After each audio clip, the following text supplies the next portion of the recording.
अस्सलाम वालेकुम everyone, welcome back to Greentech solar Pakistan. Fawad, holistic solar system किस तरह के होते हैं, किस तरह के सिस्टम्स लगवाने चाहिए, किस तरह के सिस्टम्स में हमारा भी फ़ायदा है, गवर्नमेंट का भी फ़ायदा है, आस पड़ोस के लोगों का भी फ़ायदा है? कोई ऐसा सिस्टम बना है अभी तक सोलर सिस्टम में, या सिर्फ बस मेरे ही फ़ायदे हो जाए, मेरी ही बिजली आ जाए, इसी तक ही हम महदूद हैं? होलिस्टिक सिस्टम बिल्कुल होता है और उसको कहते हैं एक हाइब्रिड सिस्टम जो विद नेट मीटरिंग होता है। वो होलिस्टिक सिस्टम होता है और उसमें बैटरी बैंक भी सफिशिएंट होना चाहिए। तो ये 3 पैरामीटर्स हैं। नंबर 1, हाइब्रिड होना चाहिए सिस्टम। हाइब्रिड का मतलब है कि उसमें ऑन ग्रिड की फीचर्स भी होनी चाहिए प्लस उसमें ऑफ ग्रिड की फीचर्स भी होनी चाहिए। नंबर 2, क्योंकि वो हाइब्रिड है, उसमें ऑन ग्रिड की फीचर्स है तो वो नेट मीटरिंग कर सकता है। और ऑफ ग्रिड का मतलब है कि लोड शेडिंग होगी तो भी वो चल सकता है। और नंबर 3 जो ऑप्शन होता है वो ये होता है कि उसमें बैटरीज होनी चाहिए और सफिशिएंट बैटरी बैंक होना चाहिए। अब तीनों की इंपॉर्टेंस आपको बता देते हैं, तीनों की इंपॉर्टेंस अलग अलग क्या है। ऑन ग्रिड सिस्टम होने का उसका फ़ायदा ये है क्योंकि हाइब्रिड है तो नेट मीटरिंग कर सकता है। तो नेट मीटरिंग पाकिस्तान की अगर अब तक बात करें तो 3 फेज़ पे नेट मीटरिंग अलाउ है जनरली। जहाँ जहाँ सिंगल फेज़ पे अलाउ थी काफ़ी एरियाज़ में बंद हो गई है, जो थोड़े बहुत एरियाज़ रहते हैं वहाँ भी बंद हो जाएगी। सिंगल फेज़ पे नेट मीटरिंग कोई पायदार नहीं होती। अगर ग्रिड लेवल की भी बात करें तो ग्रिड को भी डिस्टेबलाइज करती है और एज एन इंडिविजुअल आपको भी कोई लॉन्ग लास्टिंग सोल्यूशन नहीं मिलता कि जहाँ पॉलिसी चेंज होती रहे ग्रिड की और आपकी नेट मीटरिंग बंद हो जाए।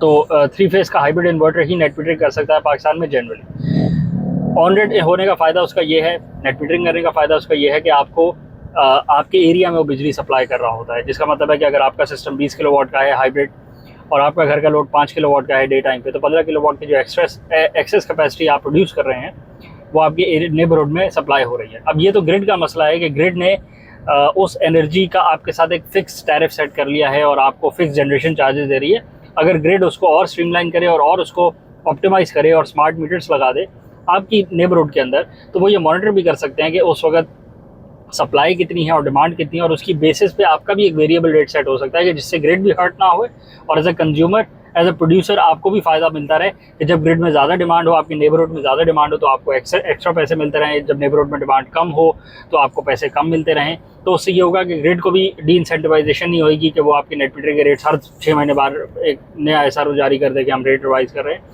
और आपको भी बेनिफिट मिलेगा कि आप एक्स्ट्रा प्रोडक्शन करके अपने नेबरहुड को सप्लाई कर सकते हैं।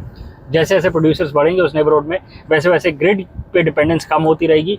और अगर खुदा ना खास्ता तो नहीं, अगर ग्रिड कम करती है अपनी प्रोडक्शन को उस एरिया के लिए, तो भी वो एरिया सस्टेन कर लेगा क्योंकि वहाँ पे इंडिपेंडेंट डिस्ट्रीब्यूटेड प्रोड्यूसर्स मौजूद हैं कि जो रिलायबली प्रोड्यूस कर रहे हैं, क्योंकि उनके पास इंसेंटिव है, क्योंकि उनको सफिशिएंट रिवॉर्ड मिल रहा है, सफिशिएंट उनको पे बैक मिल रहा है।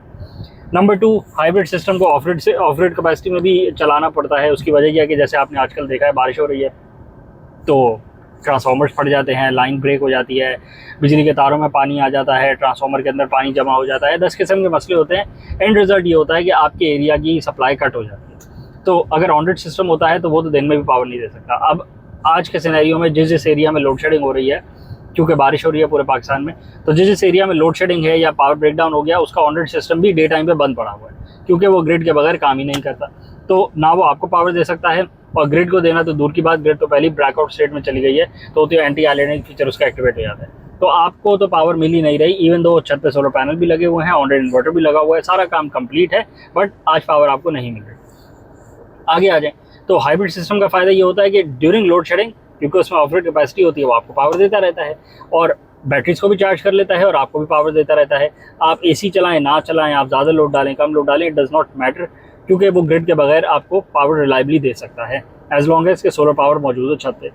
तीसरा ऑप्शन आ जाए वो हाइब्रिड सिस्टम के जो बगैर, जिसमें हमने कहा कि तीसरा ऑप्शन ये है कि आपके पास बैटरी भी सफिशिएंट होनी चाहिए। अब अगर आपकी छत पे सोलर पैनल लगे हुए हैं, हाइब्रिड इन्वर्टर भी लगा हुआ है, बट आपके पास बैटरी बैंक ही नहीं है, तो फिर आपने काम 50% किया, आपने काम को कंप्लीट नहीं किया, क्योंकि सूरज ने जाना है, हर दिन की एक साइकिल है। आजकल समर्स चल रही हैं, आपके पास 10 घंटे हैं सनलाइट आवर्स के डे लाइट में, तो 10 घंटे तो आपको हाइब्रिड सिस्टम भी पावर देता रहेगा, दिन में सूरज से देता रहेगा। लोड लाइट हो या ना हो फ़र्क नहीं पड़ता, कि इलेक्ट्रिक हो बापडा हो, उससे फ़र्क नहीं पड़ता, तो एक मसला सॉल्व हो गया।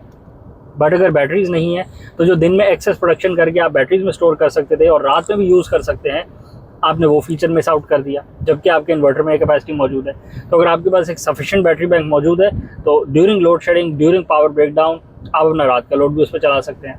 अब जिस बंदे के पास इन बारिश के दिनों में बैटरी बैंक्स मौजूद थे, वो अपना लाइट लोड उस पर चला सकते हैं, और उनका लाइट लोड अगर 5 किलोवाट आवर का बैंक, एक ही सिर्फ बैंक लगवाया हुआ है किसी ने, और वो अपना लोड को कटेल कर लेता है, 500 वाट पे ले आता है, थोड़े बहुत लाइट फैंस चला लेता है, तो वो 10 घंटे का बैकअप ले सकता है, जिसका मतलब है कि सुबह 5 बजे 6 बजे तक का उसका बैकअप मिल सकता है, और फिर अगले दिन सुबह, आज सुबह फिर से सूरज निकला है तो उसका बैटरी बैंक दोबारा से चार्ज हो जाएगा। प्लस डे टाइम में तो उसको पावर मिलती ही रहती है, सोलर से डायरेक्ट पावर मिलती रहती है, इन्वर्टर को कोई फ़र्क नहीं पड़ता कि इलेक्ट्रिक है या बाबडा है या नहीं है। तो और अगर आप सफिशिएंट 5 की जगह 10 करवा लेते हैं तो आप और ज़्यादा चीज़ चला सकते हैं। जिन लोगों ने 30 किलोवाट 50 किलोवाट आवर के बैंक्स लगवाए हुए हैं, वो अपनी सारे रूटीन में पैटर्न चल रहा है उनका, वो एसीज भी चल रहे हैं, लाइट फैन फ्रिज भी चल रहा है, कंप्यूटर्स भी चल रहे हैं, everything is as it is, और वो अपने काम पे फोकस कर सकते हैं। तो होलिस्टिक सोलर सिस्टम यही होता है कि जिसमें तीनों फंक्शंस मौजूद हैं। ऑन ग्रिड सिस्टम भी हो उसमें, जिसका मतलब है कि उसमें नेट मीटरिंग कैपेसिटी भी हो। नंबर 2, उसमें ऑफ ग्रिड कैपेसिटी भी हो, जिसका मतलब है कि लोड शेडिंग के दौरान भी चल रहे, उसको ग्रिड की ज़रूरत नहीं हो, वो बैसाखियों पे ना हो, क्रचेस पे ना हो कि इलेक्ट्रिक बाबडा का सिग्नल आएगा ही तो उसको पता लगेगा कि क्या बनाना है और किस पैटर्न पे बनाना है। नंबर 3, उसमें सफिशिएंट बैटरी बैंक होना चाहिए ताकि ड्यूरिंग लोड शेडिंग और एट नाइट टाइम अगर आप उसको ऑफ ग्रिड कैपेसिटी में चलाना चाहें, आप ये समझे कि आपके पास की इलेक्ट्रिक है ही नहीं, तो आपको रिलायबली पावर देता रहे और अगले दिन सुबह तक पावर दे दे ताकि सूरज दोबारा निकल आए और आपकी दोबारा से डायरेक्टली पावर हो जाए लोड। तो ये होलिस्टिक सिस्टम होता है जिसमें तीनों फीचर्स होते हैं। मैं खाली वीडियो रैप अप करें, चैनल को लाइक करें, सब्सक्राइब करें, ज़्यादा शेयर करें, कमेंट्स में बताएं आपके सिस्टम में कौन कौन सी फीचर्स मौजूद हैं, आपका हाइब्रिड सिस्टम है या नहीं है, सिंगल फेज है या 3 फेज है, और दूसरा उसमें इन तीनों फीचर्स में से कौन सी फीचर मौजूद है या नहीं मौजूद।